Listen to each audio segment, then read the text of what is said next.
istrinya baik, anaknya pasti baik. Betul. Tapi kalau suami baik, anak belum tentu baik. Betul. Kita ulang sekali lagi, bisa? Kalau istri baik, anak pasti baik. Tapi kalau suami baik, anak belum tentu baik. Mana contohnya? Nabi Nuh alaihi salam. Nabi Nuh itu baik apa enggak baik? Baik, tapi anaknya anak durhaka, namanya Kan'an, gara-gara istrinya tidak baik. Makanya bapak, kalau istri bapak tidak baik, no, inilah. Kalau dia tidak baik, belajar kepada ibu-ibu di kota Waringin Barat yang sudah baik, bah. Ajak kursus kemarin. Ini orang baik-baik semua nih. Suaminya tidak baik, namanya Azar, tapi anaknya justru jadi orang baik. Siapa anaknya? Ibrahim. Ibrahim itu bapaknya tidak baik, tapi emaknya perempuan yang baik. Akhirnya apa yang terjadi? Anaknya menjadi anak yang baik. Anak yang baik. Makanya ibu, kalau ada suami ibu yang agak-agak seperti Fir'aun, sabar-sabar. Sabar. Pulang dari sini, bang, insya Allah aku tetap sabar bersamamu, bang.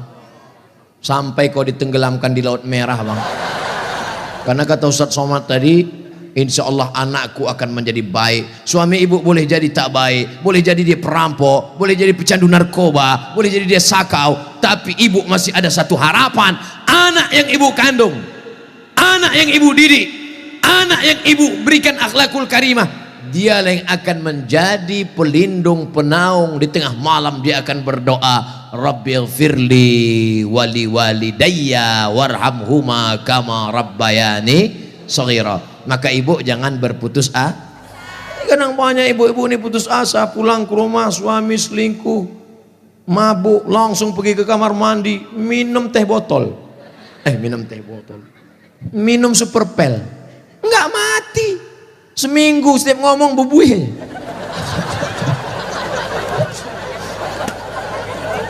Ibu harus tegar, ibu harus kuat, ibu ada harapan. Harapan ibu siapa? Anakku akan jadi polisi, amin. Anakku akan jadi tentara, amin. Ibu sekolahkan saja anak ibu sesuai bakatnya. Perhatikan anak ini bakat. Anak saya suka main layang-layang, berarti jadi pilot helikopter. Anakku suka mandi hujan, angkatan laut. Anakku suka ngembus-ngembus semprit, dua kemungkinan. Bisa jadi polisi, razia. Bisa jadi wasit sepak bola. Yang parkir jangan. Ibu jangan sebut tukang parkir. Karena pada dasarnya kita semua ini adalah tukang parkir. Kita ini semua tukang parkir. Tirulah iman tukang parkir. Mobil mewah harga 2 miliar. Mundur betul parkir. Setelah begitu diambil mobil ini, adakah tukang parkir yang marah? Enggak ada. Ada nggak tukang parkir ngamuk-ngamuk? Kenapa mobil ini diambil? Saya sudah menjaganya 2 jam. Enggak ada. Kalaupun ada berarti gila. Kita itu juga di dunia ini sama seperti iman tukang parkir. Mobil itu titipan, rumah itu titipan, anak itu titipan, kebun itu titipan. Kita hanya menjaganya di dunia, dan setelah itu kita akan mati. Ada yang punya kita? Tidak. Makanya bapak, berapa banyak bapak ketika istrinya meninggal, dia nggak ada nangis. Pas ditanya, bapak nggak nangis? Titipan Pak Ustaz. Ustadz ini ceramah nggak enak, pas giliran mati istri aja. Oke, sekarang kita balik. Berapa banyak ibu-ibu yang imannya sudah mantap, dia menganggap ini semua titipan, hilang tidak apa-apa, meninggal suaminya, dia tegar. Ibu nggak nangis, titipan Pak. Tapi ada satu ibu menangis, papa, jangan kau tinggalkan mama sendiri, Pak. Pas ditanya sama tetangga, ibu nangis kenapa? Warisan dikit. Tapi itu tidak ada di Kobar. Jauh di sana, jauh di pinggiran-pinggiran Pangkalan Bun. Yang di sini semuanya baik-baik, betul? Ibu menerima mereka bukan karena hartanya, tapi karena mereka mampu membimbing ibu dan anak-anak mencari ridha Allah Subhanahu wa taala. Ibu yang malam ini datang menggendong anak, ibu yang malam ini datang menyusukan anak, insya Allah anak itu yang nanti akan menjadi pemimpin-pemimpin bangsa di masa ini. Makanya ibu sabar-sabar. Berapa kali ibu diusir dari majelis karena anaknya menangis. Betul? Mau akad nikah, aku nikahkan engkau dengan anakku dengan mahar seperangkat alat sholat.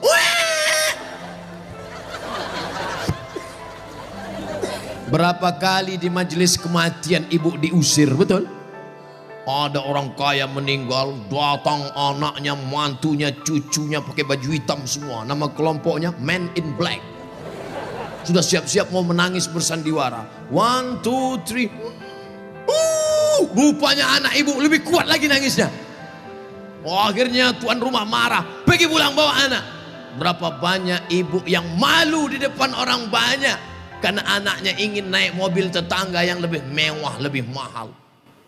Tapi hari ini kesedihan ibu terbayar karena anak ibu adalah anak-anak yang soleh. Siapa yang lebih berbahagia, ibu apa bapak? Kan ibu bisa ngandung karena mereka kan. Sekarang saya tanya, siapa yang paling berbahagia, ibu atau bapak? Mereka tetap bertahan, Pak. Bapak Ibu yang dimuliakan Allah Subhanahu wa taala, siap menjaga persatuan? Jaga persatuan, karena negeri yang kita bangun dengan indah ini akan jadi hancur berkeping kalau tidak ada persatuan dan kesatuan. Betul? Maka persatuan ini sama seperti tiang gawang. Kok Ustaz tiba-tiba ingat tiang gawang? Itu tiang gawang. Itu tiang gawang. Ibu jaga gawang, jangan sampai kebobolan. Bapak striker, penyerang. Papa, silakan kau pergi sejauh mata memandang, tapi di hari petang kau harus membawa uang. Untuk apa? Untuk anak-anak kita, supaya dia tidak makan riba, makan haram. Striker tidak pernah diejek oleh kiper. Kiper tidak pernah marah-marah. Apa kata kiper? Hei striker, kok enak aja di sana, tolong gantian kau jaga sini.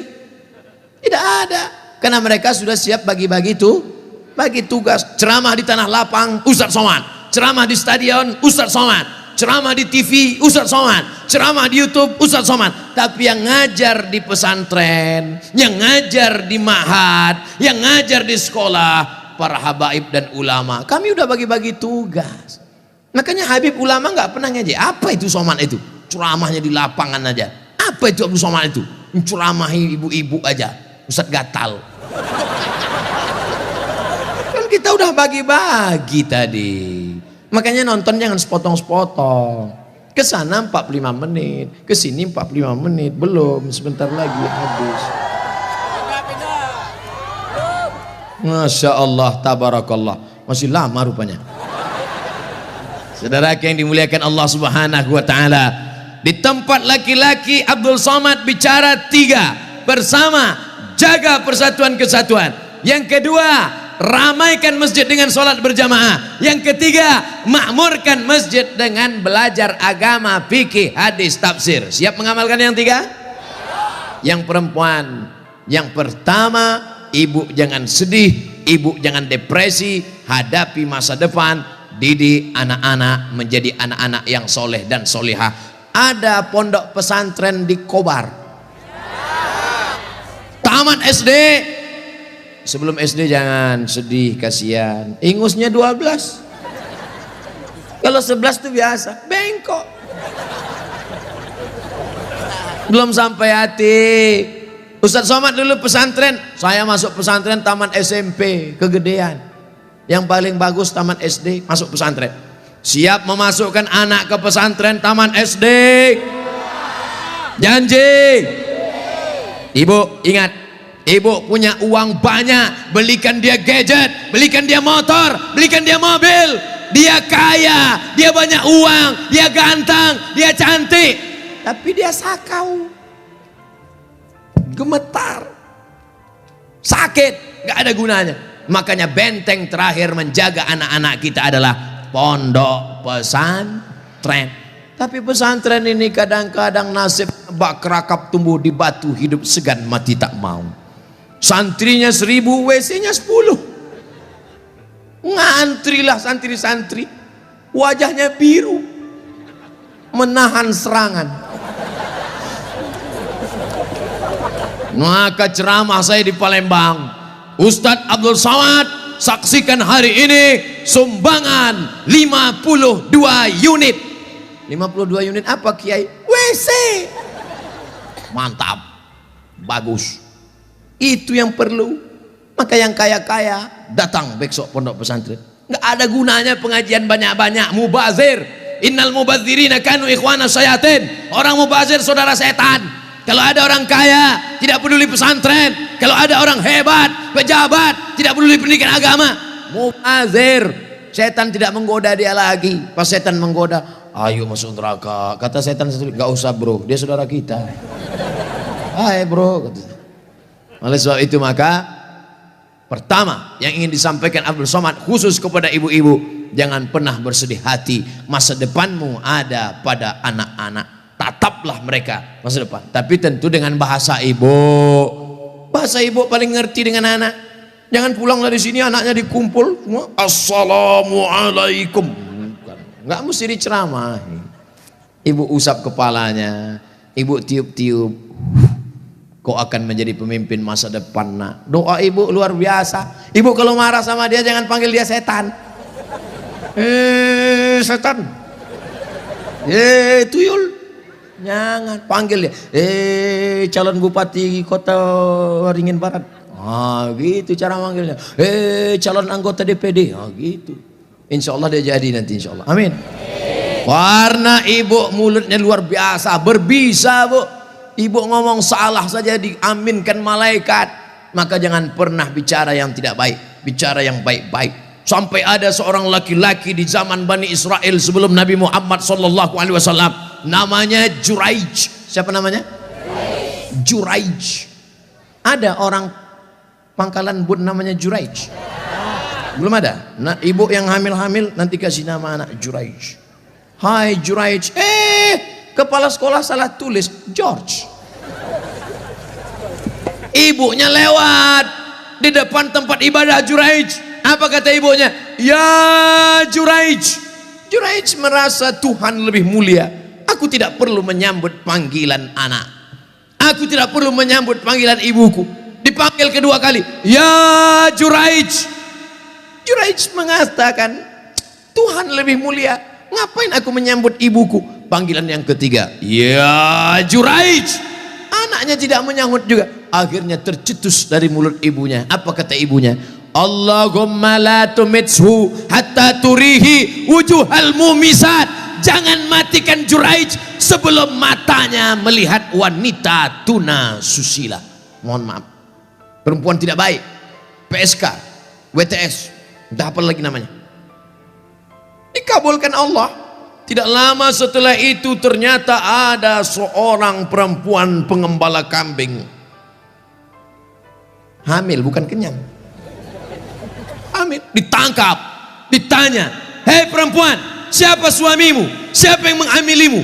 Perempuan itu menjawab, Juraij. Yang menghamili saya adalah Juraij. Kira-kira masuk akal nggak Juraij menghamili perempuan yang nakal ini? Tidak, bukan dia, tapi fitnah. Dipertemukan Juraij dengan perempuan nakal.